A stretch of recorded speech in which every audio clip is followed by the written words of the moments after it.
Get ready for an uplifting experience with Coached Soul. Join us as we bring you the dynamic duo of Steve Hudgens, a licensed professional counselor, and Kenya Evelyn, a transformational leadership coach. Together, they'll guide you through engaging episodes filled with valuable insights and actionable tips on mental health, relationships, self-care, emotional well-being, and personal growth. Coached Soul is your go-to podcast for empowering discussions that will help you thrive. So let's get started and welcome our hosts, Steve and Kenya. All right, welcome back to Coached Soul. I mean, we're coming into the middle of June. We had great Father's Day weekend in the past. Amazing. You know, Kenya, it's just, I don't know, how's things there in Nashville? It is hot. It is amazing. One would think that I'm used to the amazingness of having my children around since we homeschool, but let me tell you, it is different. They're totally kind of crazy. They want to be going, and sometimes they just want to be staying. Yeah, and is it weird and awesome at the same time that we're halfway through the year? What's happening here? This is so Yeah. incredible.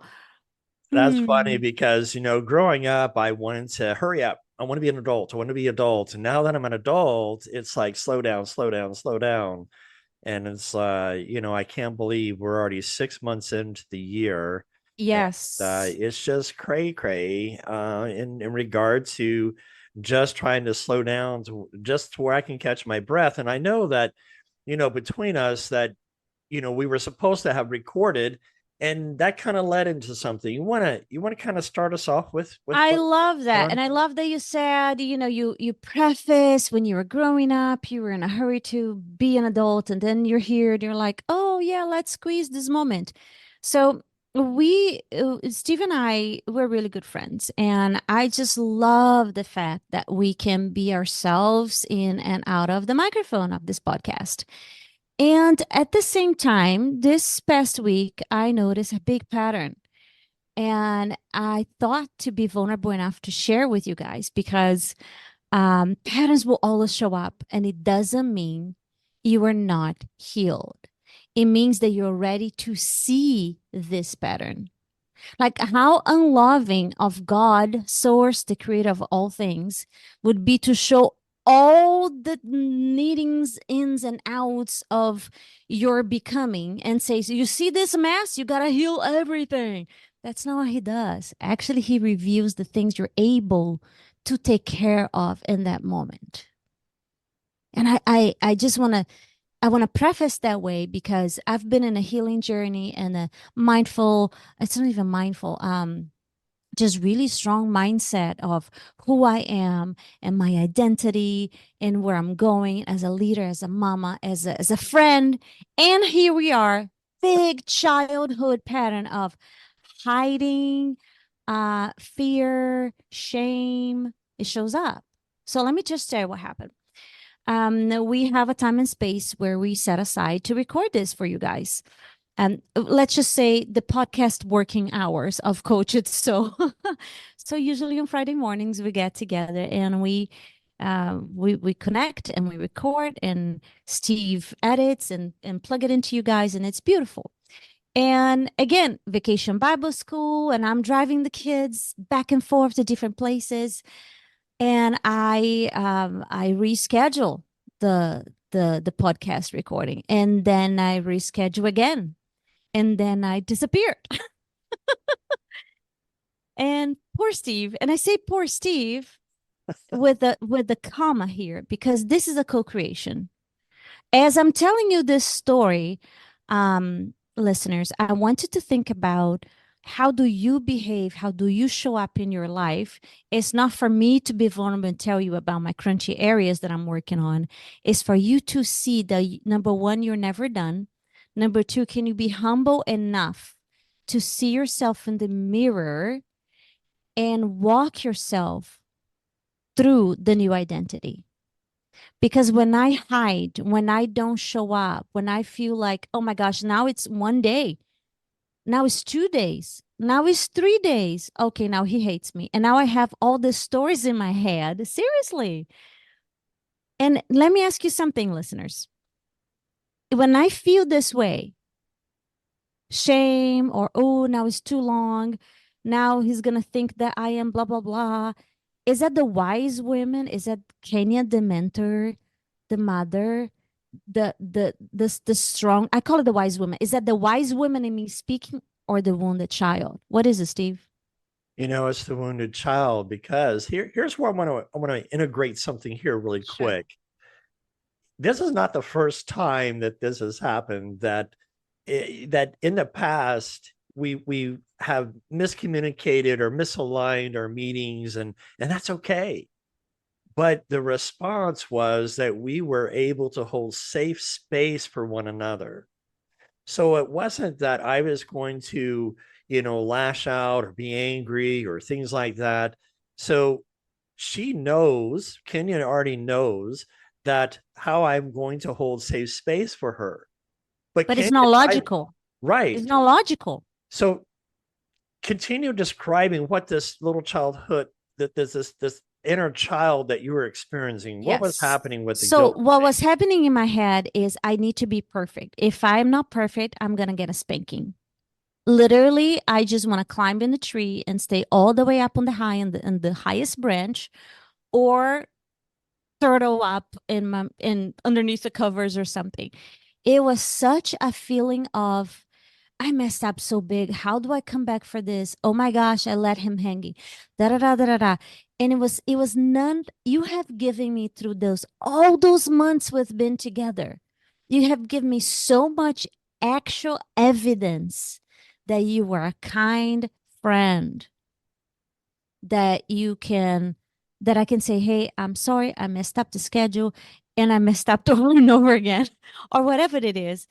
And I broke my word, and forgive me, and we move on. But I couldn't bring myself to do it until, and you say, Kenny, what was the turning point for you? Which, by the way, your text message just made it worse, because now, like, oh, great. Now he's taking ownership of something he didn't do. He was saying, I'm sorry if I did something. So to set this up a little bit more is the fact that, she said on Friday, hey, I'm going to text you when I get done. Do you have a wide open schedule on Friday? And I said, sure, we can do that. I'm working on my dissertation, but I can hold space that we can record. I didn't hear anything on Friday. Didn't hear anything on Saturday. Didn't hear anything. So I sent a Facebook Messenger of, here's some topics I'd like to talk about. Hey, is everything okay? Are we going to set something up? Well, it went on. Yeah. And so Wednesday, I sent a text message, and all I said was, I apologize for causing a rift. And so and I was like, no, you are not apologizing for this. You did nothing. This is, and listeners, do you see yourself in this? Like, how many times do we actually have concrete evidence of somebody's heart and goodness, but we feel shame? I felt shame. I felt like I just messed up so bad, there's no return. And it's not, and the truth is, it's not truth at all. Those are lies after lies after lies. So what I got to be with, how I brought myself back, was I went outside, I grounded, and I literally was walking around the circles, holding my heart and talking to God. And it's like, okay, what is here on me to see? Why do I feel this? And then I literally felt in my spirit, I'm carrying some kind of shame from childhood that I have to be perfect. And if I mess up, I'm thrown away. If and when I am imperfect, I mess up, I will get a spanking. I will be punished. So I was avoiding pain by creating pain. I was avoiding separation, and in reality, creating separation. And then I coached myself out of it. It's like, okay, in which areas am I doing this? Because it's not just with Steve. Which other areas in my life do I show up hiding, not having the courage to clean up that this is just a trigger from childhood? And now I'm sitting with the trigger. Are you ready to move? Because I don't want to carry you for the rest of my life. So I'm glad you kind of said that too, because I want to tell on myself a little bit too about this situation. Before in the past, I would have reacted. My anxious attachment disorder that I had, I would have been reactive. Okay, Kenya, you're not talking to me. What's going on? Try to push to try to find an answer. Because to me, growing up, the silent treatment, Right. I would in my home, it was prevalent, and so I cannot handle somebody having the silent treatment, and that was a trigger. But since I've been able to work on myself, now I don't have an anxious attachment anymore. It's more the secure attachment. And knowing that to try to have safe space for all of this, I just simply reached out to you. And if I had done the reactive, this would have caused a lot more turmoil. And so it's recognizing if somebody else is not responding, just assume innocence here and just say, you know what, I apologize for this rift. And whether I did anything right or wrong, it's the of just saying, hey, Kenya, I want to hold some safe space of what's happening here. That's right. That's right. And we do that.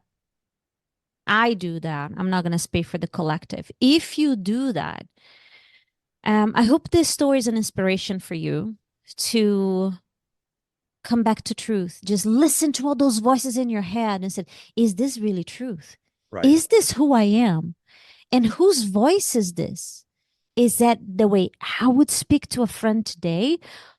Or is it the child in me that is really raising her hand? That's the thing, though.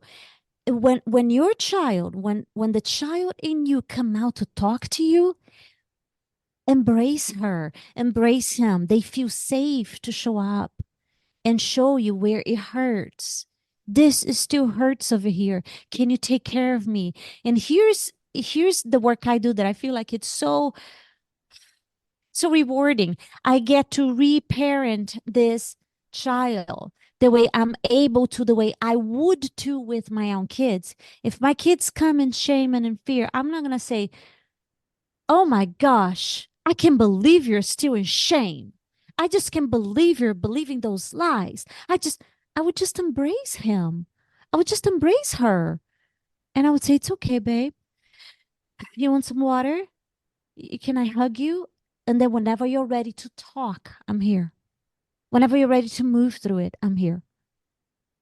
It's easier, or seems or appears to be easier, to try to do that on the outside when there's another person present. But when you're alone in your thought processes, right? Things can spiral. And yes, I was in that moment in my head. Okay, did I say anything that caused some doubt within Kenya? Did I do something here? And so I had to be able to challenge my thinking and say, wait a minute, Steve, Kenya and I have a great relationship. We hold space for one another. And so I needed to reach out and humble myself to say, okay, look, here's some safe space. But either way, when we felt guilt and shame, yes, I get it. And I worked with couples who I hear, well, I'm afraid of I'm afraid of my wife's reaction, or I'm afraid of his reaction. And we have to look at it, to analyze it in a different perspective, because sometimes if something happens and that other person's reactive, we need to think about, is this person okay today? Did they get enough sleep? Do they have headache? Are they in pain?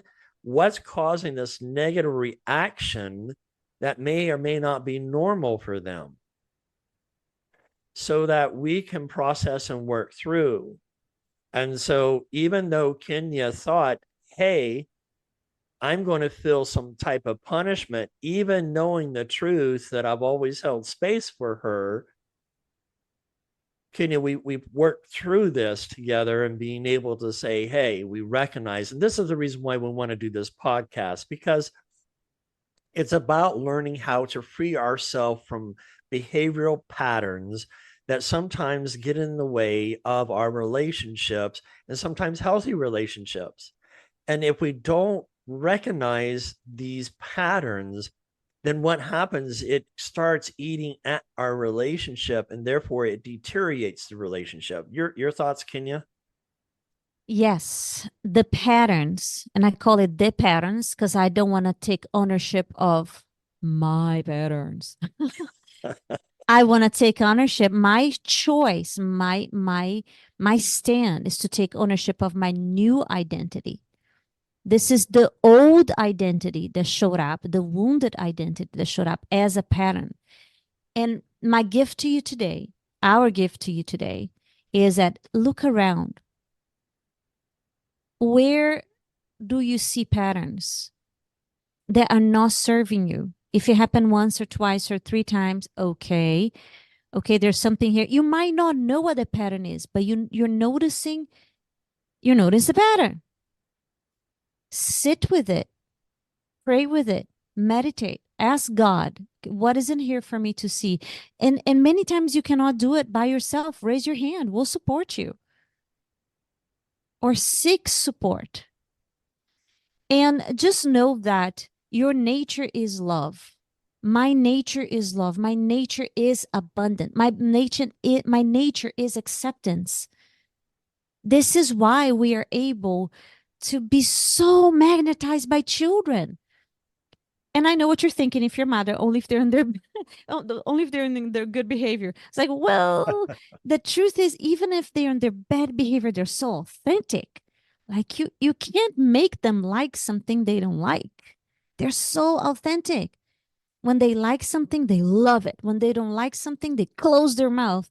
They're so in tune and in truth with their hearts.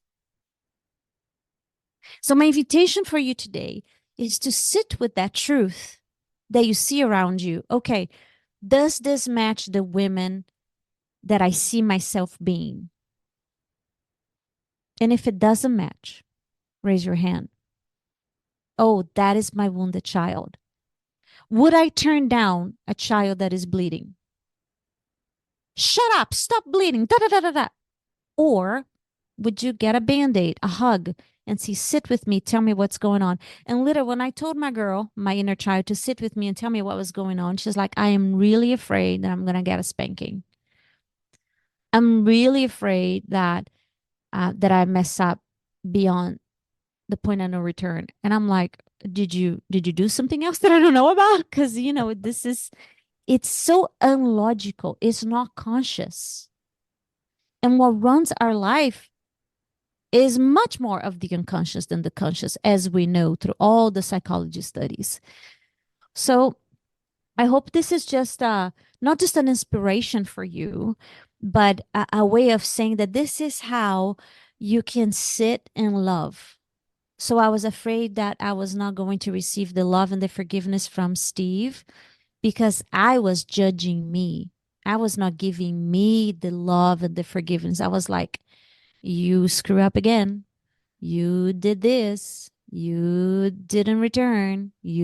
So do you really need somebody else to pass judgment on you when you are writing self-judgment? That's interesting in what you share there, because a lot of times we do judge ourselves when we say, well, I don't want nobody judging me. Well, you just judged yourself when You you just did it right about that there. statement, right? And so that's an unhealthy pattern of thinking. Those patterns can change. For those people who are in relationships, whether it's narcissistic or borderline personality disorders, there is a thing called hypermentalization. It's a hypermentalizing impairment, or it's a tendency to over attribute mental states to others. It's been identified among individuals with personality disorders. And what it does, it's just you think that person is saying something, but it's misinterpreted within your own mind of what that person's analyzing.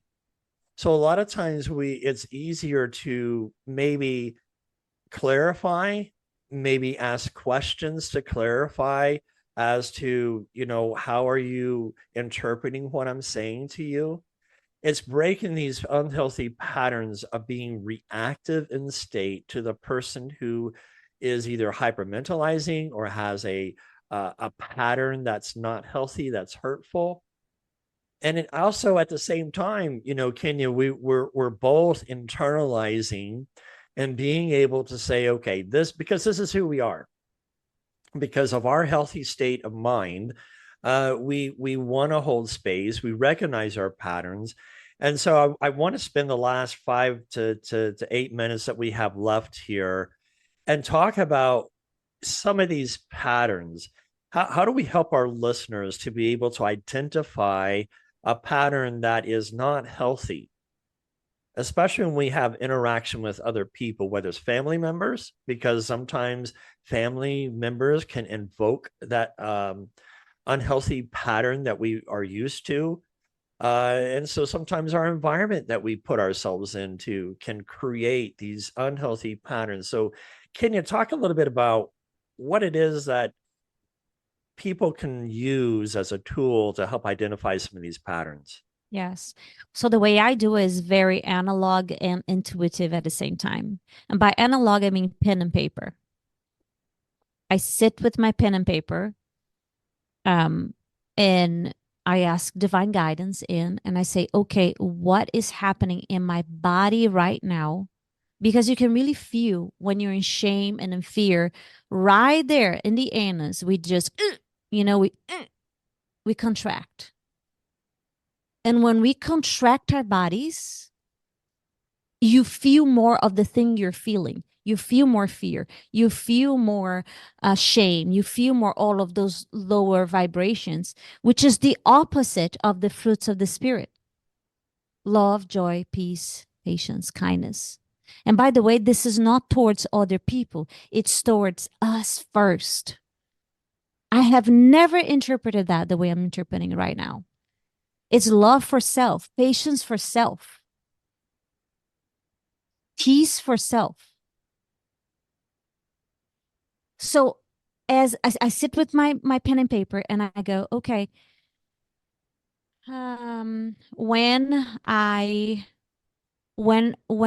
things in my life get broken, when, like, my daughter, literally before I got here, I was 10 minutes, but I text, right? I texted, I'm going to be 10 minutes late today.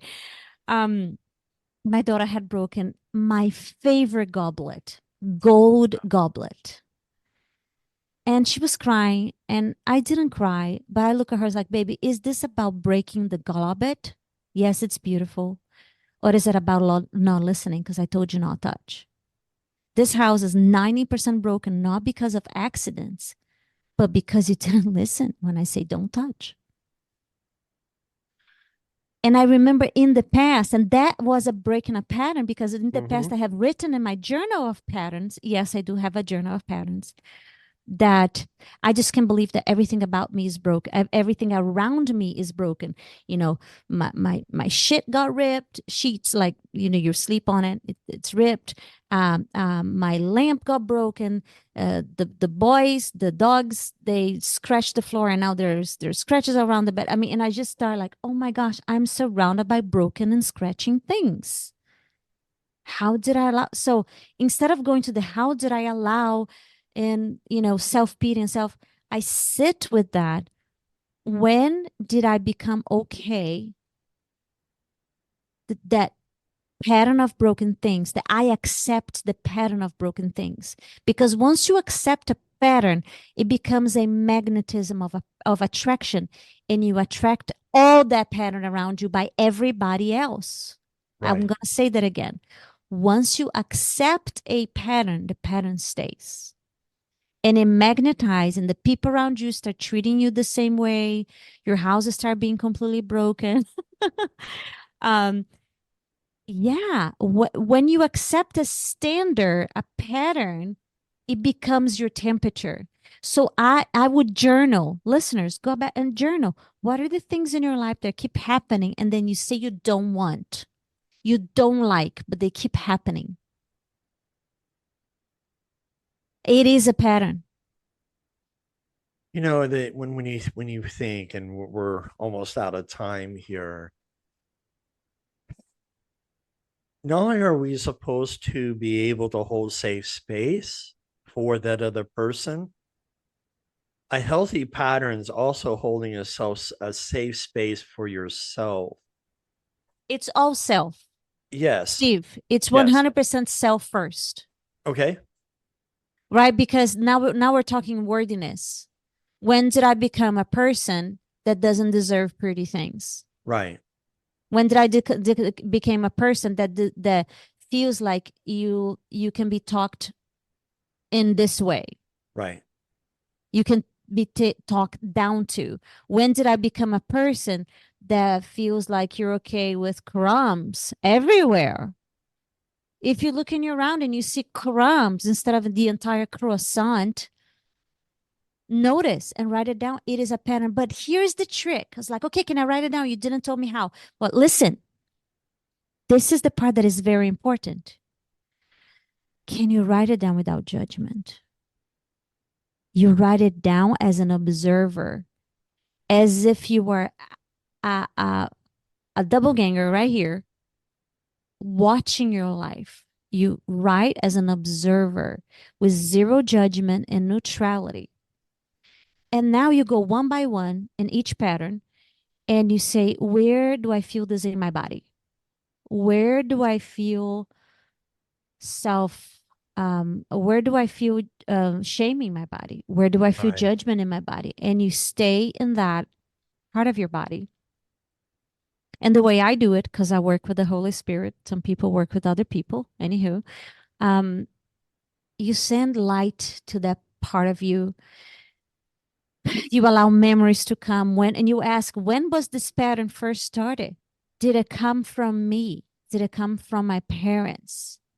Is this generation, or did I create this in this lifetime?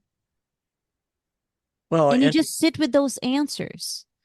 The thing of it is, sometimes we don't like to see what's in the mirror because we don't like looking at ourselves. And I want you to know, listeners, that you are loved. It's learning how to love yourself and just all the discrepancies that we feel about ourselves. And it's learning to accept the pain that we've been in or been through, learning that it does not define us because we're more than the sum of all the things that's ever happened to us. 100%. And it's breaking that pattern. Go ahead. I want to come back to something you said. It was so important. If you don't like to look at your own image, that is the number one pattern in your list of patterns. Because then you are not being a human being. You're being a human doing. That means you're going through life just doing the things just to get it over, just to get it done. You're in zombie land.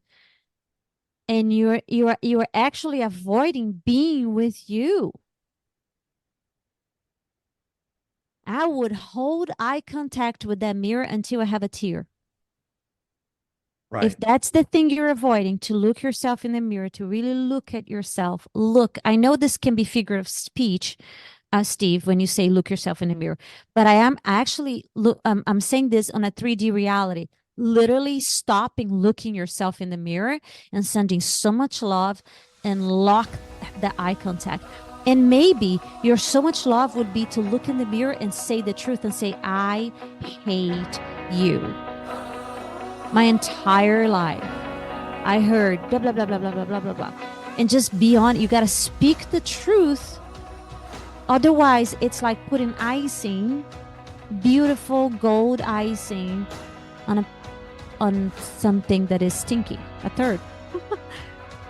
And that's a great segue to end this podcast. We hate to end it and leave it on a segue as a cliffhanger, because our next part 2 is talking about the freedom of our thoughts. Exactly. Right? It's very important. So, until next time, take care and God bless. Love you so much. Thank you for joining us on this episode of Coached Soul, where we aim to empower and uplift you on your journey towards personal growth and well-being. Remember, as you navigate through life, you don't have to do it alone. We encourage you to reach out to professionals, seek support from loved ones, and take the time to prioritize your own well-being. Stay tuned for future episodes filled with even more valuable insights and actionable tips. Remember, you have the power to thrive.